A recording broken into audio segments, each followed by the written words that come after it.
In our consideration of the architectural imagination, there were two primary points.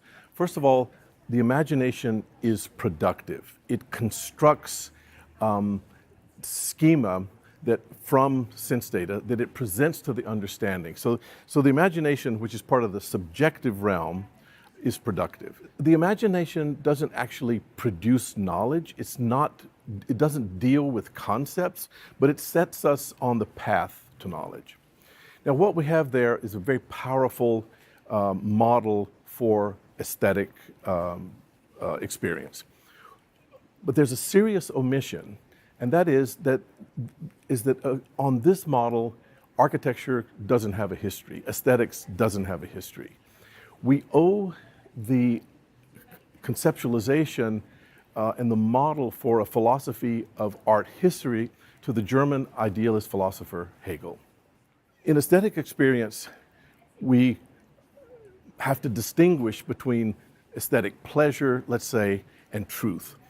Hegel is after a model where art deals with truth, that art discloses truths about the world by giving those truths appearance. And art in its highest vocation is an art in which the truth of beings, that is to say, of individuals, but also being as a whole, that is the unconditioned, the absolute, the totality in which that being opens itself up.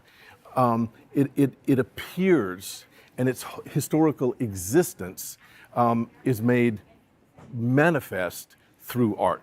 Now, another way of saying this is that cultures learn about themselves through their art.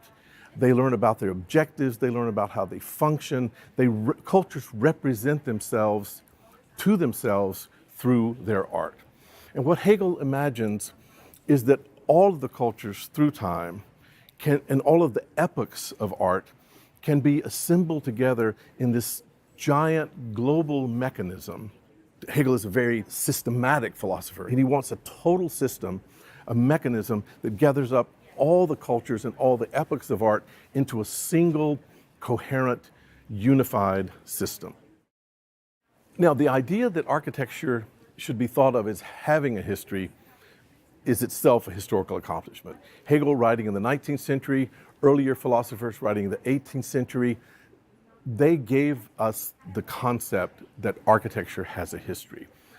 Before that, we had manuals of building, we had treatises that told us theories about building, we had biographies of artists, but we didn't have history as such.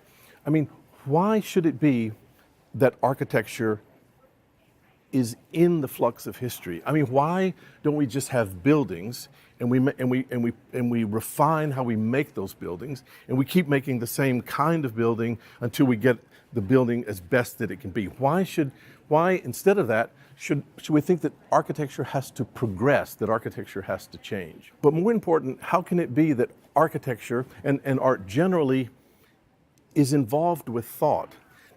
Not how can we think about architecture, but how can architecture be thought-like? What that involves, and we owe this also to Hegel, is a very special relationship of subject to object.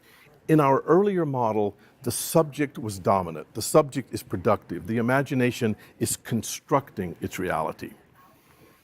Hegel, who is concerned with the truth of art, wants the object to push back. He wants the subject to react to the object, the subject being the categories, the interpretations, the way we are in the world. He wants the subjective realm to react back to the object so that the object takes on a more primary role, and therefore the subject can know truths about the object, truths about the world, because the subject makes those truths appear.